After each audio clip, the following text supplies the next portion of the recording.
Fala galera do canal, tudo bem com vocês? Hoje falamos sobre objeções em vendas. Então se você não é inscrito ainda no canal, senta o dedo aqui nesse botão aqui, se inscreva no canal, curte esse conteúdo aqui e me conta aí abaixo qual que é a sua maior dificuldade em romper objeções dos seus clientes no momento das vendas. Então esse é o tema do nosso vídeo de hoje, né? Fica aqui comigo que eu vou te ensinar a transformar também essa objeção em oportunidade de vendas. E aqui no canal você não aprende só esse conteúdo, mas vários conteúdos de vendas no agro, sobre planejamento daqui um pouco, sobre outros assuntos que são muito pertinentes ao dia a dia do agronegócio. Então, se você não é inscrito ainda, se inscreva aqui, ativa o sininho, que é muito importante para você curtir como esses conteúdos, além de outros que eu vou soltando aí ao decorrer da semana. Formas de romper objeções em vendas no agro. Esse é um tema muito polêmico, então eu fiz questão de separar um vídeo maior sobre esse conteúdo. Então, formas de romper objeções na técnica em si é muito fácil. São três passos que você pode aplicar aí no seu dia a dia e você vai conseguir um resultado. Às vezes sim, às vezes não. Mas a objeção a gente precisa entender lá no fundo o que é uma objeção. Então fica aqui nesse vídeo que eu já vou contar para vocês como que nasce essa objeção dentro do cérebro do nosso cliente. Isso que é o mais importante, a gente entender as reações desse cliente no momento da objeção, que nada mais é do que uma frase que você falou que o cliente não gostou. Objeção ao pé da letra significa o quê? Alguma coisa ou algumas situações em que eu não gosto de fazer. Então pense no seu dia a dia, o que você não gosta de fazer. Então eu sempre dou um exemplo, né? Lavar vasilha. Quem gosta de lavar vasilha? Eu odeio lavar vasilha. Mas por que a gente lava vasilha? Tem que ter um benefício de compensação. A gente lava vasilha ou para não dormir no sofá, né? Isso é boa, né? Ou para vasilha simplesmente não apodrecer ali na cozinha, ficar aquele cheiro ruim, né? Então, assim, toda objeção a gente tem que entender que é uma coisa que a gente não gosta de fazer, ou de comprar, ou de qualquer coisa que seja, e a gente precisa fazer porque tem que ter um benefício de compensação muito forte. E isso lá no cérebro a gente tem que entender essa reação em cadeia que acontece no momento que a gente se depara com a objeção. Então vamos lá, fica aqui por aqui que eu já vou contar para vocês como isso acontece. No momento que a gente está falando com o nosso cliente, né, sobre qualquer produto, serviço, sobre a solução, aquele produto lá, aqueles 3 litrinhos de aminoácidos que você vende aí, né, meu vendedor do agro, nasce uma objeção. O cliente simplesmente fala, tá caro, não quer mudar o manejo, já tem um vendedor que atende ele há muito tempo, ou enfim, a maior parte das vezes, a maioria das vezes, né, a objeção do tá caro, né, que é o mais caro ali, que o concorrente é o que mais acontece, né, essa objeção do tá caro. Só que, né, pessoal, a gente precisa entender como que nasce essa objeção. Então, para isso, a gente tem que voltar a alguns conceitos que quem não leu ainda, eu vou deixar aqui do lado esse livro aqui, ó, Cérebro da Criança. Então esse livro aqui é muito importante para a gente entender como que nascem as objeções desde quando a gente é criancinha e como que a gente vai criando conceitos na vida da gente que reforçam comportamentos que a gente segue ou não segue. Então, para a gente poder entender, que o autor fala muito desse livro sobre a arte de contar histórias.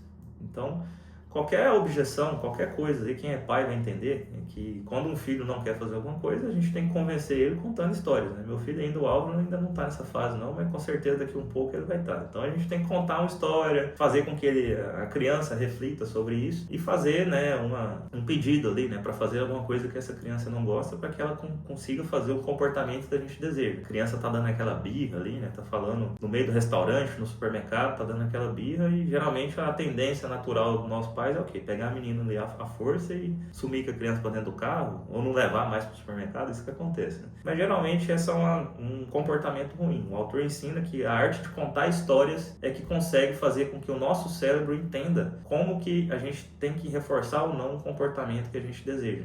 E mais legal ainda desse livro, que o autor fala que o nosso cérebro não funciona como uma caixa de arquivo. Eu pensava que era desse jeito. Quem já viu Divertidamente vai saber aquelas bolinhas lá apagada lá, que fica lá no arquivo da memória, lá como é que é o nome dela mesmo? Não lembro, enfim, tem a mocinha lá que é a principal do filme e que simplesmente o filme retrata como se fosse um arquivo, né, oculto ali, que as memórias vão sendo apagadas e vão jogando nesse arquivo, mas não funciona assim. Nosso cérebro, ele funciona por associações. Então, um comportamento que a gente fez lá no passado, às vezes até mesmo esquecido, vai ditar um comportamento que a gente tem no futuro, né? Sérgio, o que tem a ver isso com venda?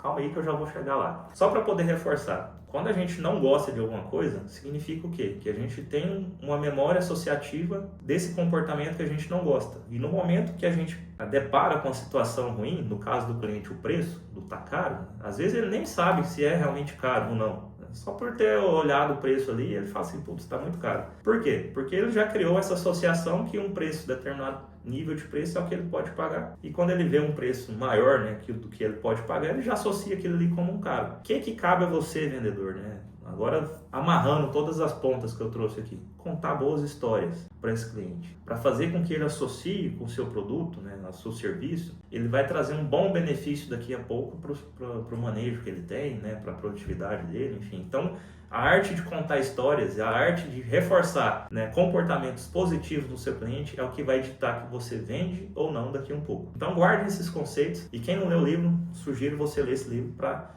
poder aí, né, romper essas objeções e, de certa forma, persuadir positivamente o seu cliente a tomar uma decisão de compra.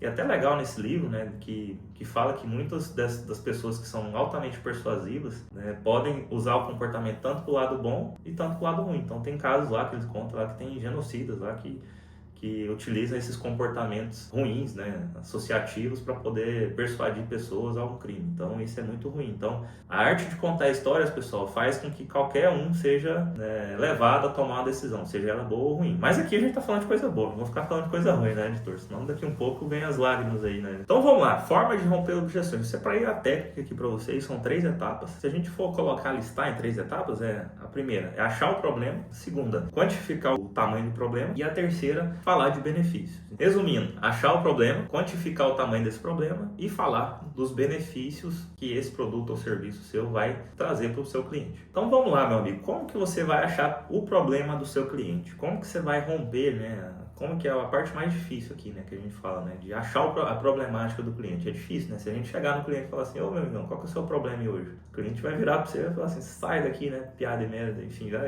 Então a gente não deve simplesmente chegar para o cliente ou para o nosso possível cliente e perguntar para ele qual que é o problema que ele está tendo hoje, né? O que a gente precisa fazer, né, pessoal? A gente precisa usar uma sequência de perguntas persuasivas que faz com que o cliente vai me liberando aos poucos, né, com essas perguntas. O que está acontecendo ali dentro da propriedade, dentro daquele talhão? Às vezes é um talhão que está com problema de nematóide, um talhão que está com problema de fito, um problema que está com um talhão com problema de resistência de ervas daninhas, enfim. Então a gente precisa achar um problema muito forte, específico ali daquela fazenda, daquela propriedade, para que eu consiga quantificar o tamanho desse problema logo em seguida, mostrar para o produtor quanto que ele está perdendo ali por não mudar o manejo que ele tem, né? Seja ele o manejo que ele já vem fazendo há muitos anos ou o manejo que ele acabou de adotar, e a gente quantificar isso com o produtor. Quantas sacas por hectare que ele está deixando de produzir a mais por causa disso. E aqui vai um ponto muito importante. Isso aqui é uma coisa de neurolinguística. Estou trazendo bastante conceito bom aqui, né, para a turma hoje. Então, ó,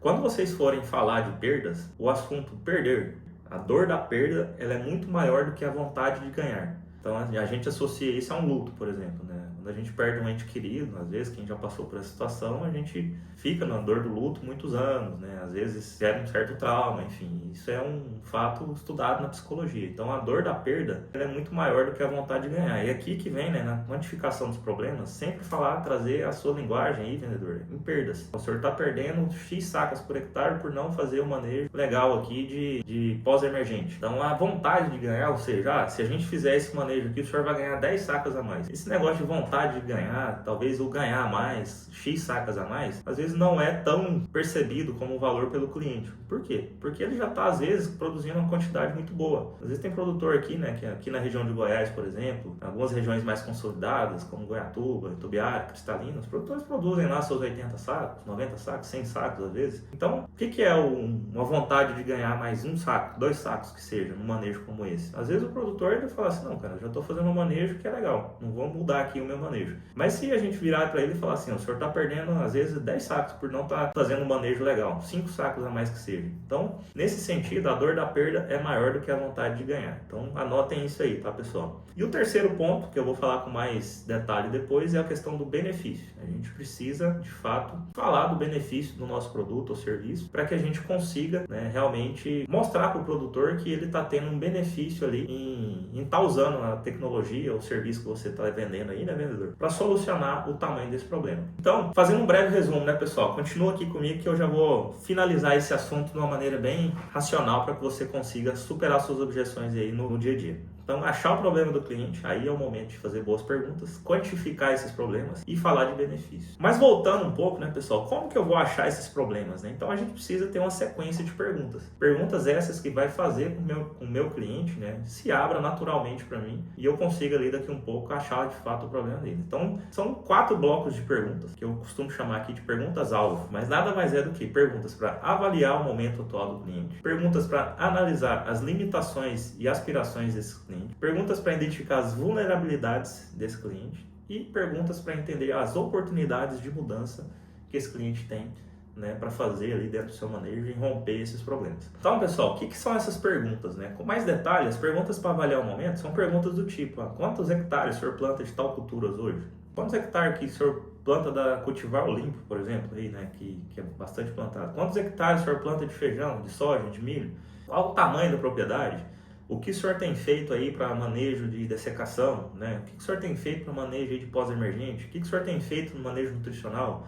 Então são perguntas, pessoal, para identificar o momento atual desse cliente. O que ele vem fazendo, qual que é o manejo que ele tem, o que ele já faz ali dentro da propriedade dele, né? Então são perguntas para avaliar o momento desse cliente. Após isso, são perguntas para analisar as limitações desse cliente. São perguntas no seguinte sentido: o que o senhor tem feito aí nesses últimos anos que não te deixou satisfeito na última safra? Qual o talhão que o senhor tem aqui na propriedade que não está produzindo de acordo com a média que o senhor possui? Então, uma conta muito simples que a gente pode fazer para quantificar o tamanho do problema do cliente é o seguinte: o produtor está lá colhendo seus 80 sacos, de maneira geral, uma média muito boa, e é uma média que às vezes é a realidade em algumas regiões. Só que tem um talhão dele lá que está produzindo 60, um talhão relativamente menor na fazenda, mas que é um problema muito forte para esse cliente. A diferença de um para o outro são 20 sacas por hectare. Qual que é a conta disso aí?